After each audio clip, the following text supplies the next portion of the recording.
Hey everybody, and welcome back. This is Wendy, and this is part 3 in my series where we are exploring the concept of wealth. In particular, what it means to be wealthy, what the role of wealth is, how wealth impacts you as a private practice owner, as a business owner, as a human being. And just in case you think everybody else out there has got this all figured out, including yours truly, I'm going to clear that up today because today I'm going to tell you about 3 of my own biggest money blunders and the breakthroughs that they led to. Stay tuned.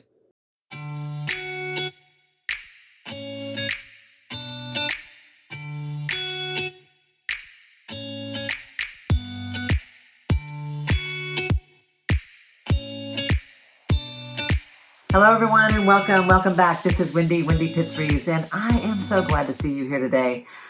I thought if I could share with you a few stories about some of the mistakes I had made in my own practice, it might inspire you and encourage you. And I hope it does. If you run a business for any length of time, guys, you're going to be messing things up along the way. If you're not, then there's something wrong, because making mistakes is how we grow. And sometimes we make mistakes with a lot of zeros on the end. So I want to share with you just 3 quick stories about some things I've learned along the way, mostly through mistakes. The first one I want to share with you was the time that I let a client dig themselves into a financial hole that they couldn't get out of. It ruined my relationship with that client. Here's what happened. I was working with a family, mom, dad, children, and I worked with them in varying configurations over a couple of years. Kids, mom by herself, dad by himself, them as a couple, all of them together.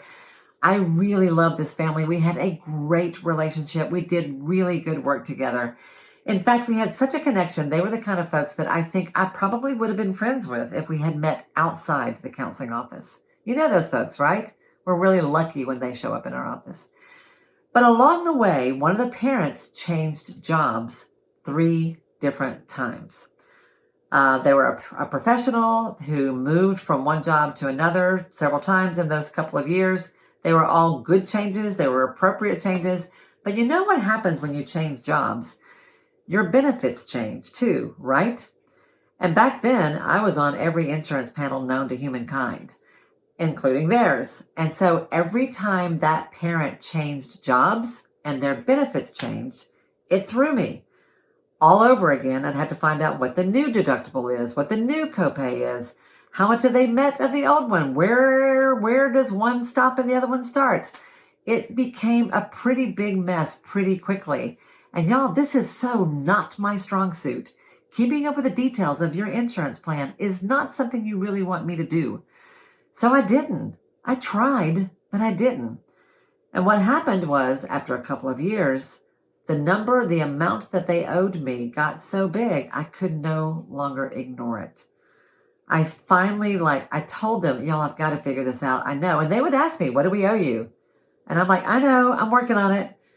When I finally knuckled down and did the grunt work to get it all cleaned up and sorted out, they owed me well over $1,500. That was a lot of money for this family. And when I told them, what do you think happened? Do you think they were like, oh, we're so sorry, we absolutely want to pay, how? Or do you think they were like, it's okay, we'll figure it out? No, they were mad, really mad. And suddenly this family that I felt like I had a great relationship with, I no longer had a relationship at all with. In fact, they dropped out of treatment immediately and they never paid that balance. And to make it even worse, I took all the responsibility for that on myself. So I didn't pursue them. I never made them pay that. I could have, and I should have. Because yes, I had responsibility in that. It's my business. I'm the one that should be making sure I'm getting paid. I'm the one who cares about that, right? So absolutely, I should have figured that out a lot sooner. But they had a responsibility also to make sure they knew as well. So we actually kind of all messed that up.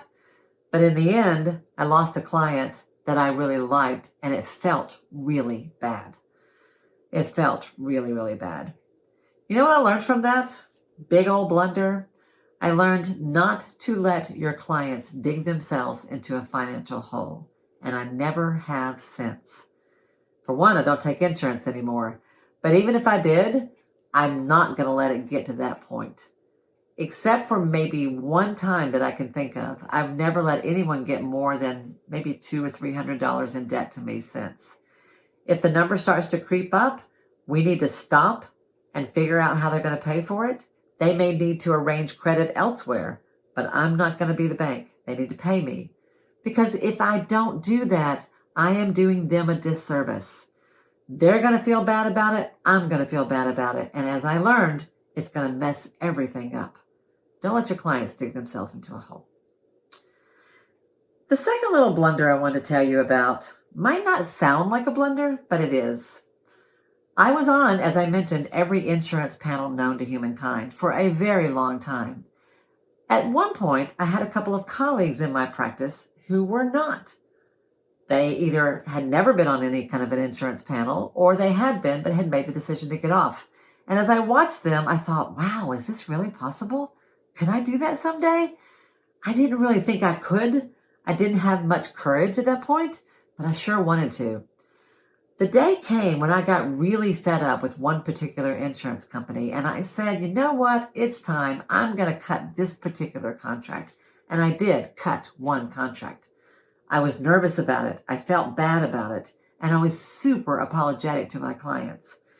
And you know what happened when people would call in who wanted to come and see me, like new clients, referrals? And they would say, do you take my insurance? And I would be like, oh, I'm sorry.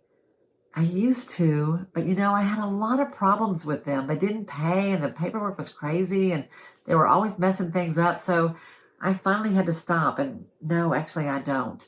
And I said it with that tone of voice. I'm so sorry. And you know what they would say? They would almost always say something like, oh man, shoot, we were really hoping you did. Well, you know what? We really want to see you. So we're going to come see you anyway. What do you charge? It didn't matter what I charged. They wanted to work with me. And the insurance turned out not to be a factor. Bing! That was an eye-opener. And here's the thing.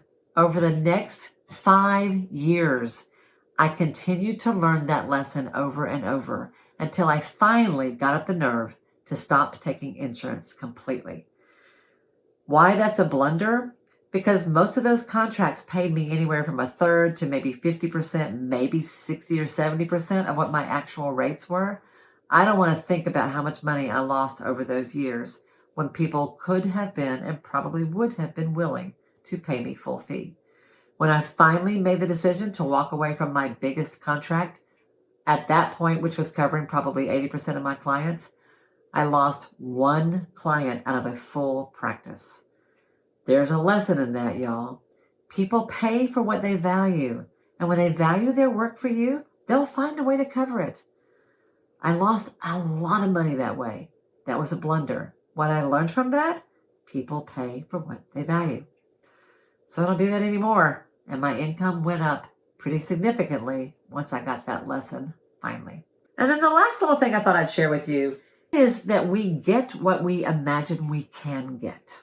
Every time I reached a higher level amount in my mind that I wanted to be able to achieve, to bring in, I would write myself a check to my company from, quote, your ideal client, and I would date it, and I would stick it up on my bathroom mirror. And then when it happened, because it always did, I would write accomplished on it and the date, and I would stick it up on my bulletin board over by my desk. I can't show you, but I have a whole bunch of those checks now. And what I learned last year, here's what I did last year. I wrote a check to myself for double the highest amount I had ever brought in before. It was pretty amazing. And there was a part of me that had a little doubt, but trusting this process, I just sort of expected at some point it was going to happen. And you know what? It did. And it happened in a way I never saw coming. Completely different than anything I had expected. But indeed, in one day, I brought in more income than I normally would bring in several months. The eye-opener there was that when I see bigger, I create bigger. When I imagine bigger, I welcome bigger. When I think smaller, I bring in smaller. So that too is kind of a blunder, because who knows how much money I could have made if I had been thinking bigger all along, right? So here's what I want to hear from you. I would love to know, do you have a money story at some point in your life when you made a blunder, you lost some money from a bad decision or just from something that happened, and you learned from it, and now you make money because you had a breakthrough around that? I'd love to hear that story in the comments below. It will inspire other people, y'all. Don't hesitate to share it. Be careful. Don't share any private details. But I'd love to know what you, as a healer, where have you had a blunder and where have you had a breakthrough around money in your practice? Talk to me in the comments below. Have a great week, and I will see you next time. Bye now.